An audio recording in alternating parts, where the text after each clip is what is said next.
6 నెలల్లో పెళ్లి పథకంలో చేరండి. మీ ప్రియమైన వారికి 6 నెలల్లో పెళ్లి చేయండి. కృష్ణ సాయి బ్రాహ్మణ వివాహ పరిచయ వేదిక బ్రాహ్మణులకు మాత్రమే. మరిన్ని వివరాలకి కాల్ 8885592015 లేదా 9000333990.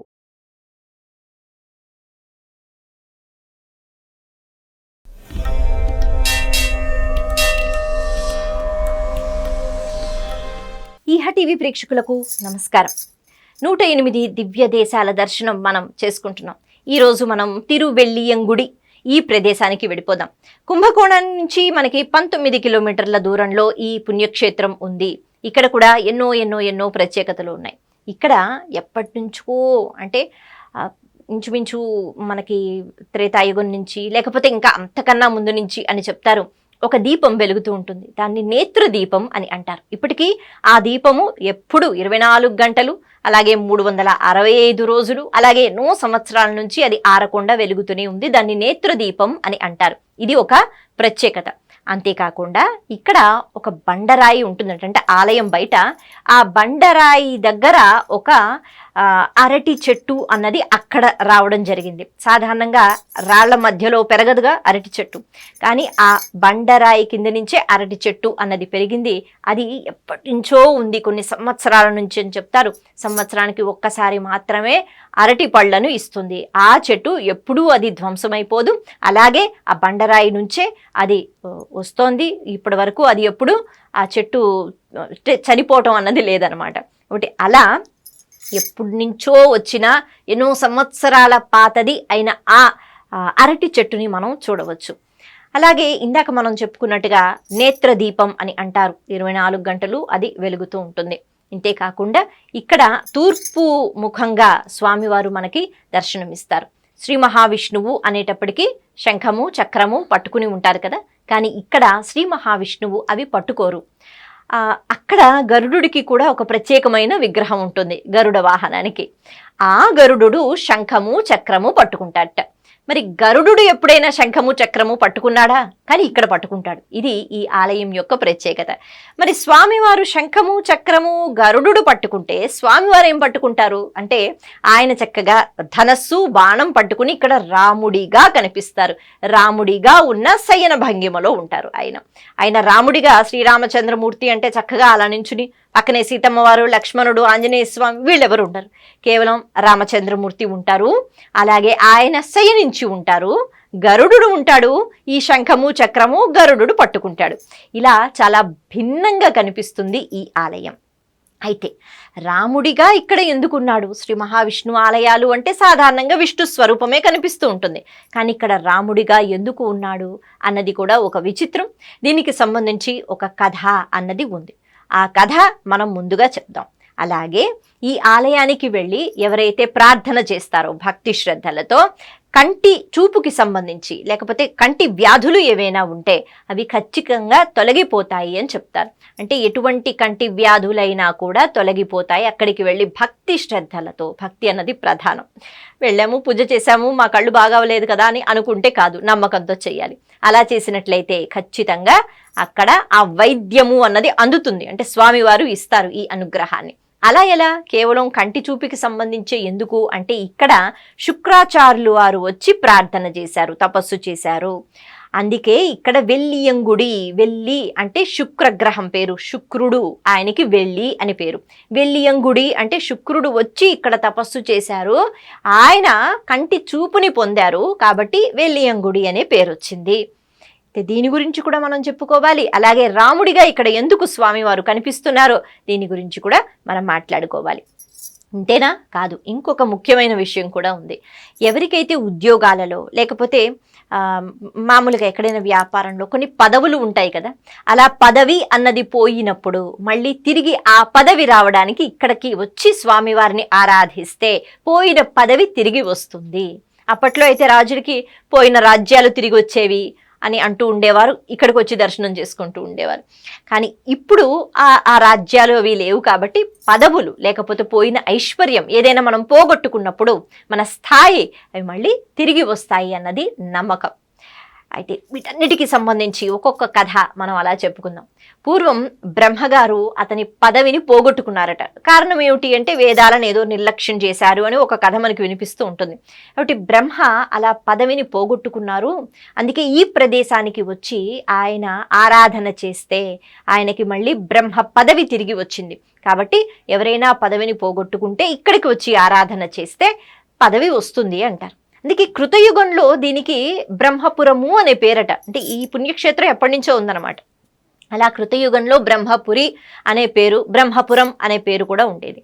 ఆ తర్వాత మనకి త్రేతాయుగంలోకి వచ్చేటప్పటికి పరాశరపురము అని అంటూ ఉండేవారు, లేకపోతే పరాశరం అని అంటూ ఉండేవారు. కారణం ఏమిటి అంటే ఇక్కడ పరాశర మహర్షి తపస్సు చేశారు. అందుకే నేటికి పరాశర తీర్థం అన్నది అక్కడ మనకి కనిపిస్తుంది. అక్కడ ఉన్న తీర్థం ఏదైతే ఉందో దాన్ని పరాశర తీర్థం అంటారు. అలా పరాశర మహర్షి తపస్సు చేశారు కాబట్టి పరాశరం అనే పేరు మనకి. ఆ తర్వాత ఇక కలియుగంలో దీనికి మనకి శుక్రాచార్యులు వారు పూజ చేశారు కాబట్టి భార్గవపురం అనే ఒక పేరు కూడా ఉంది. సరే, మరి శుక్రాచార్యులు వారు ఎందుకు ఇక్కడికి వచ్చి తపస్సు చేశారు? దీనికి సంబంధించి మనకి తెలిసిన కథ అయినా ఒక్కసారి మనం మననం చేసుకోవాలి. బలి చక్రవర్తి, శ్రీ మహావిష్ణువు, వామనుడు ఈ కథలోకి వెళ్ళిపోవాలి. వామనుడిగా శ్రీ మహావిష్ణువు వచ్చినప్పుడు బలిని 3 అడుగుల స్థలం అడిగినప్పుడు కథ మనకి తెలిసిందే. అయితే అలా ఇవ్వడానికి సిద్ధమైనప్పుడు అదేంటది 3 అడుగుల, ఇవేం సరిపోతాయి, నేను అగ్రహారాలు ఇస్తాను, బోళ్ళని గోవులు ఇస్తాను, ధనం ఇస్తాను అంటే కాదు 3 అడుగులు చాలు అంటాడు కదా ఈ వటు వామనుడు. అప్పటి వరకు తెలీదు శ్రీ మహావిష్ణువు అని, ఎవరో చిన్న పిల్లవాడు బ్రహ్మచారి అని అనుకుంటున్నాడు బలి. ఆ సమయంలో సరే నేను దానం చేస్తాను, కాళ్ళు కడుగుతాను అని అనుకుంటున్నప్పుడు ఆ పాదాలు ఎత్తి చూస్తే చిన్ని పాదాల కింద అక్కడ సింధూరం కనిపించింది. అంటే అమ్మవారు ఎప్పుడూ కూడా లేచిన వెంటనే ఆవిడ చక్కగా పాదాభివందనం చేస్తారట. అమ్మవారి యొక్క సింధూరం స్వామివారి యొక్క పాదాల పైన ఉంటుందట. అందుకని ఇప్పుడు స్వామివారు బ్రహ్మచారిగా వచ్చినా అమ్మవారిని అలా విడిచిపెట్టి ఉండరుగా. ఇది కనిపెడతాడు శుక్రాచార్యులు, అంటే రాక్షస గురువు.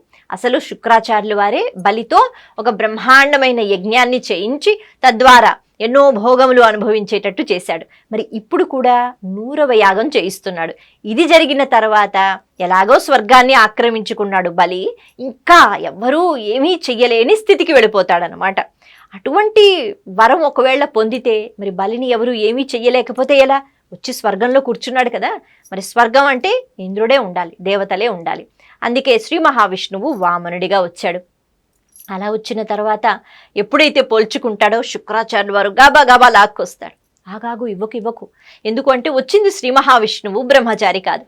ఇలా వచ్చాడు అంటే ఖచ్చితంగా నిన్ను అంతం చేస్తాడు, కాబట్టి నువ్వు ఇవ్వద్దు అంటే అది తెలుసుకున్న తర్వాత మరింతగా బలి మురిసిపోయి అందరికీ పెడతాడుగా. శ్రీ మహావిష్ణువు అంటే సకల జీవులకి కూడా ఆయన రక్షణని అందించి స్థితికర్తగా ఆయనే అందరికీ చేయూతనిస్తాడు. ఆయన పెడితే కదా మనం తింటున్నాం.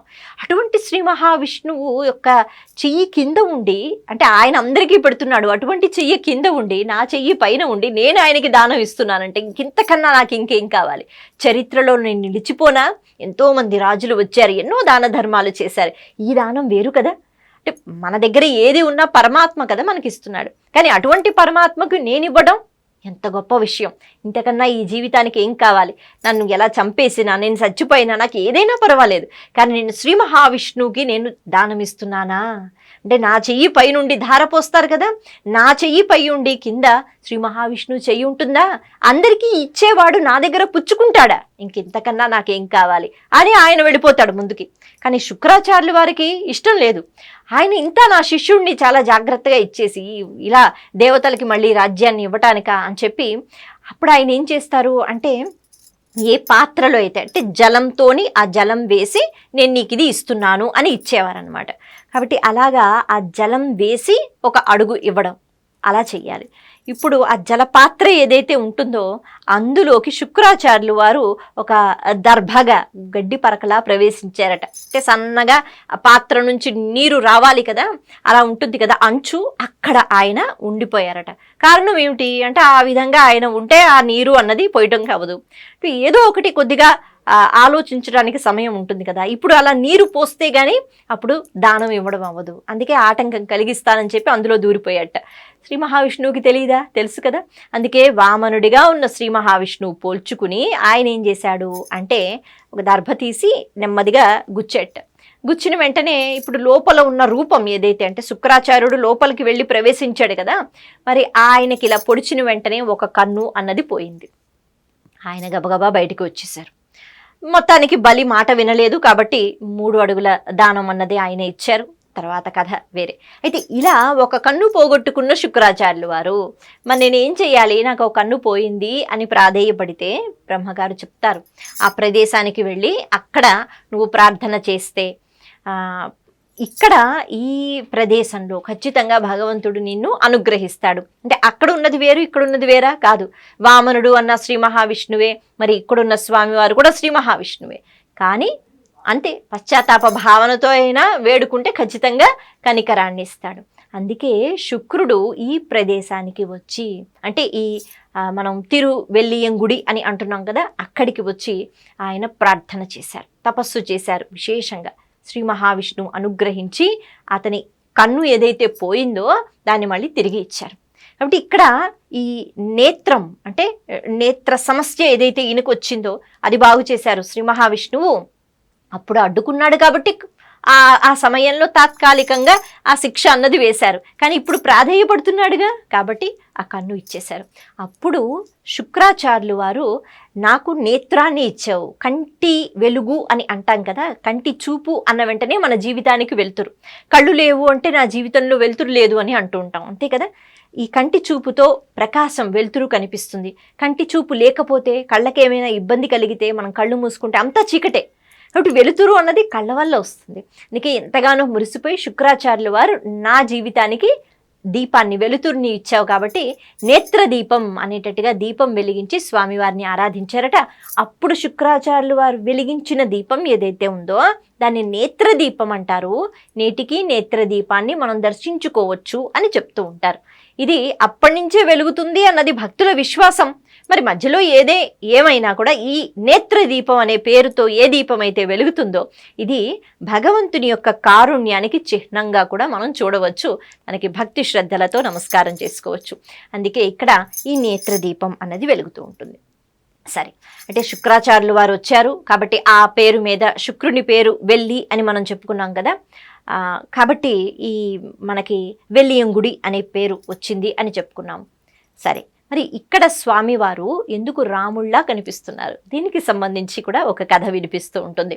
ఇక్కడ ఒకానొక సమయంలో విశ్వకర్మ అలాగే మయుడు వాళ్ళిద్దరూ మాట్లాడుకుంటున్నారంట. అంటే ఎవరు గొప్ప అనేటట్టుగా. మరి ఎవరు గొప్ప అన్నది బ్రహ్మగారు తేల్చుకోవాలి కదా, అంటే బ్రహ్మగారే చెప్తారు. అందుకని వాళ్ళు బ్రహ్మ దగ్గరికి వెళ్ళారు. మాలో ఎవరు గొప్ప? మయుడు కూడా రాక్షసులకి సంబంధించి నిర్మాణాలు చేస్తూ ఉండేవాడు. మనకి మయ సభ అంటారు కదా, అది కూడా మయుడు చేశాడు. విశ్వకర్మ దేవతలకి సంబంధించి అన్ని నిర్మాణాలు చేస్తూ ఉంటాడు. బ్రహ్మ అంటారు మయుడితో, మయుడిని నువ్వు ఇంకా ఆ స్థాయికి చేరలేదు. ఎందుకంటే విశ్వకర్మ ఏకంగా వైకుంఠాన్ని నిర్మించాడు. వైకుంఠం ఎంత అందంగా ఉంటుంది, ఎవరు చేశారనుకుంటున్నావు? విశ్వకర్మ. అంటే ఇక ఆ నైపుణ్యం రావాలన్నా లేకపోతే అంత పేరు రావాలన్నా ఇంకా సమయం పడుతుంది. ఇప్పుడు మీ ఇద్దరిలో చెప్పాలి అంటే విశ్వకర్మే గొప్ప అని అన్నారట. అవునా, మరి నేను ఆ స్థాయికి వెళ్ళాలంటే ఏం చెయ్యాలి? మయుడు బాధపడలేదు, నేను కూడా ఆ స్థాయికి వెళ్ళాలంటే ఏం చెయ్యాలి? ఇప్పుడు బ్రహ్మ అంటారు నువ్వు భూలోకానికి వెళ్ళు అని చెప్పి ఫలానా ప్రదేశానికి అక్కడికి వెళ్ళి నువ్వు ప్రార్థన చేసినట్లయితే, ప్రార్థన చేసి నువ్వు కూడా శ్రీ మహావిష్ణు అనుగ్రహాన్ని పొంది ఒక గుడిని నువ్వు నిర్మించు. ఎందుకంటే నిర్మాణం అన్నది నీ కళ కదా, కాబట్టి అక్కడ నువ్వు ఒక ఆలయాన్ని నిర్మించు, భగవంతుడిని పిలువు, భగవంతుడు వచ్చి కూర్చుంటాడు. అప్పుడు నువ్వు కూడా ఒక అద్భుతమైన నిర్మాణం చేసినట్టు నీ జీవితంలో నీకుంటుంది. కాబట్టి వెళ్ళు అని ఈ ప్రదేశానికి పంపించడం జరిగింది, ఈ వెల్లియంగుడి అనే ప్రదేశానికి. అప్పుడు అక్కడికి మయుడు వచ్చి శ్రీ మహావిష్ణువుని అంటే అష్టాక్షరి మహామంత్ర జపం చేసి విష్ణువు యొక్క అనుగ్రహంతో అక్కడ ఆలయం కట్టాలి అని అనుకున్నారు. కానీ ఆలయం కట్టాలంటే ముందుగా స్వామివారు రావాలి కదా, స్వామి ఉంటేనే కదా ఆలయం అవుతుంది. సరే, ఇప్పుడు ఈ భక్తికి మెచ్చుకుని అక్కడ స్వామివారు దర్శనమిచ్చారు. శ్రీ మహావిష్ణువుగా సుందరమైన రూపంలో. అందుకే ఇక్కడ చాలా సుందరమూర్తి అని కూడా అంటూ ఉంటారు స్వామిని. అలా అందమైన రూపంలో దర్శనమిస్తే మయుడు అంటాడట, స్వామి నిన్ను నేను రాముడిలా చూడాలనుకుంటున్నాను, నాకెందుకు ఆ కోరిక ఉంది, కాబట్టి దయచేసి నువ్వు రాముడిగా కనిపిస్తావా అని అడుగుతాడట. భక్తులు ఏది అడిగితే అది ఇవ్వడం పాపం భగవంతుడికి అలవాటు కదా. ఆయన అంటారు, అవునా సరే మరి నేను ఇప్పుడు రాముడిగా మారిపోవాలంటే అదే శ్రీ మహావిష్ణువు రాముడు, కానీ రాముడిలా చూడాలి అనుకుంటున్నాడంటే రాముడిలాగే చూడాలనుకుంటున్నాడు, కాబట్టి ఇప్పుడు ధనస్సు బాణాలు అవి ఉండాలి. అందుకే ఆయన అన్నారు, గరుడ వాహనం మీద వచ్చారు కదా, గరుడా ఇదిగో తీసుకో, నా శంఖము చక్రం నువ్వు పట్టుకో, నేనేమో ధనస్సు బాణాలు పట్టుకుంటాను, నా భక్తుడు నన్ను రాముడిలా చూడాలనుకుంటున్నాడు అని పూర్తిగా ఆయన వేషధారణ ఆయన మార్చేసుకున్నారు. అలా గరుడు చేతిలో శంఖము చక్రము పెట్టేశారట, ఈ ధనస్సు బాణాలు పట్టుకున్నారు. మనకి ఆ శేషపాన్పు పైన పడుకుని ఉంటారు, కాకపోతే రాముడిలాగే కనిపిస్తాడనమాట. రాముడే అక్కడ ఉంటాడు. అలా మయుడు కోరుకున్నాడు కాబట్టి రాముడిలా దర్శనమిచ్చాడు. అది ఈ ఆలయానికి ఉన్న ఇంకొక అద్భుతమైన విషయం అని చెప్పుకోవాలి. అందుకే ఇక్కడ గరుడు వేరేగా మనకి ఆ గరుడ విగ్రహం కనిపిస్తుంది, గరుడుడి చేతిలో శంఖము చక్రము ఉంటాయి. ఇలా ఇక ప్రపంచంలో ఎక్కడ మనకి కనిపించదు. ఇలా స్వామివారు ఇక్కడ రాముడిగా కనిపించడం మనకి తెలుసు. ఆ తర్వాత ఈ ఆలయానికి ఇందాక మనం చెప్పుకున్నట్టుగా శుక్రాచార్యులు వారు వచ్చి పూజ చేసి తన కంటి బాధని ఏదైతే పోగొట్టున్నారో, కాబట్టి ఇప్పటికీ నేత్ర సమస్యలు ఏవైతే ఉన్నాయో అవన్నీ ఇక్కడ మాయమైపోతాయి అని చెప్తారు. ఇక ఆ అరటి చెట్టు గురించి ఎవరికీ తెలియదు. అది ఒక బండరాయి మీద అది రావటం అన్నది ఇది చాలా విశేషంగా చూస్తూ ఉంటారు. అది ఎప్పుడు ఆ అరటి చెట్టు పాడైపోయింది అన్నట్టుగా ఉండదు, సంవత్సరానికి ఒకసారి పళ్ళు ఇస్తూ ఉంటుందట. ఇలా చెప్పుకుంటూ పోతే ఇంకా ఎన్నో ఎన్నో ఎన్నో మనకి నిదర్శనాలు కనిపిస్తూ ఉంటాయి. కాబట్టి ఈ ఆలయానికి అన్ని ప్రత్యేకతలు ఉన్నాయి. కుంభకోణానికి కేవలం 19 కిలోమీటర్ల దూరంలో ఉంటుంది. ఈ 108 దివ్య దేశాలలో ఇది ఒక దివ్య దేశం. నమస్తే.